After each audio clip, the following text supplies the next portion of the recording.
All right, welcome back, Cloud Gurus. And in this lesson, we're going to talk about the Elastic Container Service, or ECS. Now, this is by far one of my absolute favorite AWS services, and if you're a developer like me, I think you're going to like it too. So let's jump right in. Now, before we talk about ECS in detail, we need to talk about containers and Docker. So what is a container? Well, a container is a package, a software package, that contains an application, libraries, runtime, and tools required to run that application. So in other words, it's a bundle that contains an application and all of its dependencies.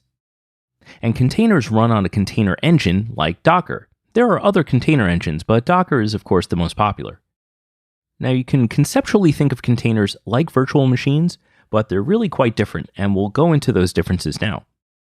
Containers provide the isolation benefits of virtualization, but with much less overhead and faster starts than with virtual machines. And containerized applications are portable. They offer a consistent environment. So what do we mean by this? Well, if you're a developer and you create your application in a containerized environment, that containerized application is almost guaranteed to work identically between your local environment, say a QA or testing environment, and your production environment. You're not going to have any surprises about how the application behaves once it goes into production. So you don't have to worry about missing libraries, library version conflicts, or if you come from the Windows world, the DLL hell that you might have heard about. Now, if you look at the diagrams here, on the left we have physical or virtual machines with the various layers that compose our application. Starting at the bottom, we have our infrastructure layer, which can be our physical machine in our data center, or virtual machine running in something like VMware or even EC2 instances. Above that, we have a hypervisor, which controls how our virtual machines are allocated and operate.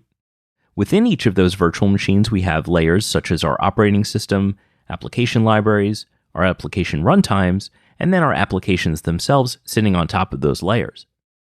Containerized applications, like you can see on the right, work a little bit differently. You have the same infrastructure layers with physical or virtual machines. There's no hypervisor to speak of. And on top of that, you have your host operating system and then your container engine. This would be Docker, for example. Your containers are managed by your container engine, and they'll allocate memory and CPU on a per container basis. This will help you constrain the resources consumed by your applications. So now that we have this foundation down, let's talk about ECS in detail. So what exactly is ECS? Well, it's a managed container orchestration service that lets you run and scale containerized applications. It eliminates the need for you to manage your own orchestration, tooling, or clusters. And you can use ECS to create clusters to manage fleets of container deployments using EC2 instances or no instances at all in the case of Fargate, which we'll talk about a little bit later. You can use Docker to build and package applications into containers and then easily deploy these applications into your AWS environment with ECS. ECS will manage your cluster for you and take care of the state of the cluster as well as scheduling, running, and monitoring containers across your cluster. Now, when we talk about scheduling, what we mean is placing containers optimally within your cluster. You could define rules for CPU and memory requirements for your tasks, and the cluster is going to monitor your resource utilization for you. ECS will schedule your containers to help find the optimal placement based on rules that you define. With ECS, you can run a mix of different types of applications or tasks across your cluster. Now, this is ideal if you have a web application that runs all the time, and maybe something like an image processing job that might run intermittently. ECS can schedule and run these together in the same cluster. ECS also monitors your cluster and shows you each application's resource utilization and how much headroom is left for new tasks. ECS allows you to quickly deploy, update, and roll back containers, regardless of whether you're dealing with tens or thousands of them, making it easy to run all the different kinds of workloads that make up your application. Now, quite possibly the coolest feature of ECS is that it's free. The scheduling and orchestration components of ECS are free, as well as the clusters, but any EC2 instances or Fargate tasks that you spin up, you'll pay for. ECS also integrates with your VPCs, security groups, and EBS volumes, as well as your Elastic load balancers. And like most other AWS services, there's CloudTrail integration with ECS, so you can see any of the changes to your cluster all logged in CloudTrail. There's also native support for CloudWatch, so that you can get alarmed on state changes in your cluster and you can respond however you like. So now let's talk about a bit of terminology. These are the 6 basic ECS components. First, we have our cluster. This is a logical collection of ECS resources. These are either ECS EC2 instances or Fargate instances, which we'll talk about in a minute. Next, we have our task definition. This is the actual definition of our application. If you come from a Docker background, this is similar to a Docker file, but for running containers in ECS. And a task definition can contain multiple containers. So for example, if you have 2 containers that always need to run together, you would place both inside the same task definition. Now within our task definition, we have a container definition. This defines the individual containers that a task will use. Your container definition can control the CPU and memory allocation and port mappings for your containers. Once we have our cluster, task, and containers defined, we can create an instance of our tasks. This is a single running copy of any containers defined by a task definition. Each task is one working copy of an application. For example, database and web containers would run as 2 separate tasks. Next, we have the service. A service allows task definitions to be scaled by adding tasks, and you could define minimum and maximum values. So for example, you can define a minimum of 1 task and a maximum of, say, 10. Depending upon your autoscaling rules, the number of running tasks will vary between those minimum and maximum values within your service. And then finally, we have a registry. This is a storage repository for container images. So either the AWS Elastic Container Registry, ECR, or Docker Hub, which you might be familiar with. This is used to download images to create containers. Okay, so I've mentioned Fargate a couple of times, and I've kind of danced around defining it, but here it goes. Fargate is a serverless compute engine for containers that works with both ECS and EKS. EKS being the Elastic Kubernetes Service. Fargate makes it easy for you to focus on building your applications. Fargate removes the need to provision and manage servers and lets you specify and pay for resources on a per application basis. It works with both ECS and EKS, the Elastic Kubernetes Service. Fargate will allocate the right amount of compute resources that you need, eliminating the need to choose instances and scale cluster capacity. You only pay for the resources required to run your containers, so there's no risk of over-provisioning and paying for additional servers that you won't need. Fargate runs each task or pod, if you're running Kubernetes, in its own kernel, providing the tasks and pods with their own isolated compute environment. This enables your application to have workload isolation and improve security by design. So when do I choose EC2 instances versus Fargate instances? Well, you might want to choose EC2 instead if you have any kind of strict compliance requirements that necessitate EC2 instances. If your applications require any kind of broader customization than you're able to do on Fargate, since you're not able to access the actual Fargate instance itself, whereas you can with an EC2 instance, or if your applications require access to GPUs. Now, I just mentioned EKS a minute ago. Let's talk about that in a little more detail. EKS is the Elastic Kubernetes Service. Now, Kubernetes, often abbreviated by K8S, is an open source software that lets you deploy and manage containerized applications at scale. It serves a similar purpose to ECS, but unlike with ECS, EKS lets you use the same toolset on premises and in cloud. And with Kubernetes, your containers are grouped in what's called pods. This is roughly analogous to a task in ECS. And like ECS, EKS supports both EC2 and Fargate deployment models. Now, why might you want to use EKS? Well, if you're already using Kubernetes, this is the logical choice. And if you're already using Kubernetes and have an investment in that ecosystem, but you want to migrate your application workloads to AWS, you'll consider EKS.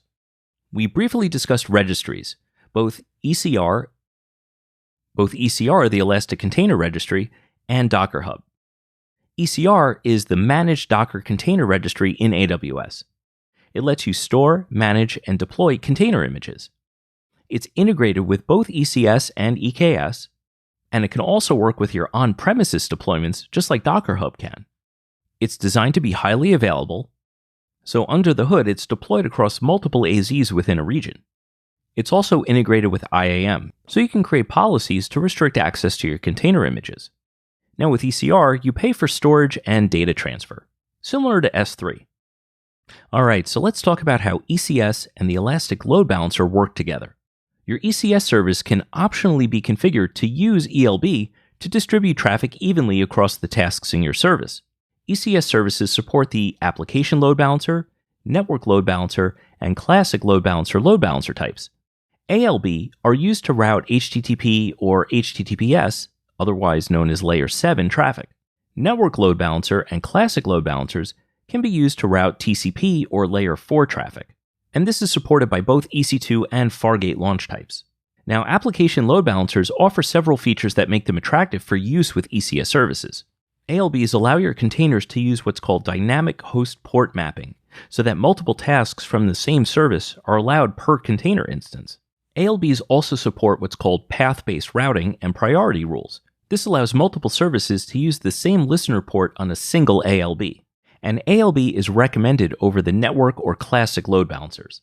This lets you take advantage of the latest features unless your service requires a feature that's only available with NLB or CLB. So now let's talk about security in ECS. The most important concept you'll need to understand for the exam are instance roles versus task roles.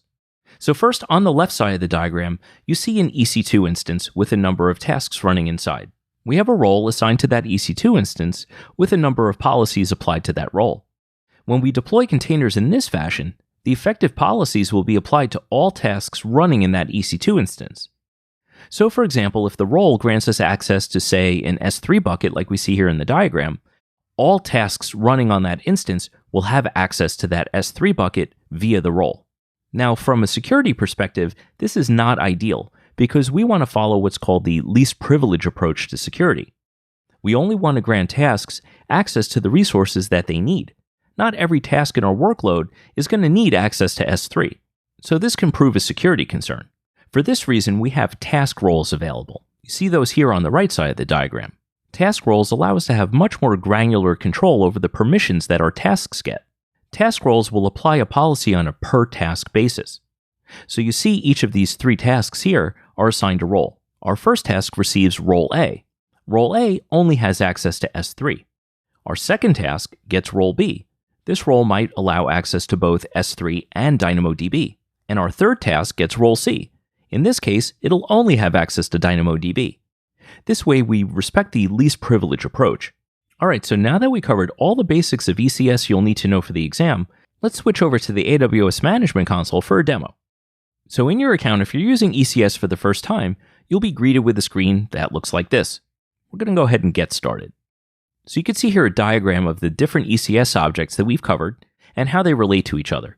So we have our cluster, within that our service, which controls the instances of our tasks, and the containers running within those tasks.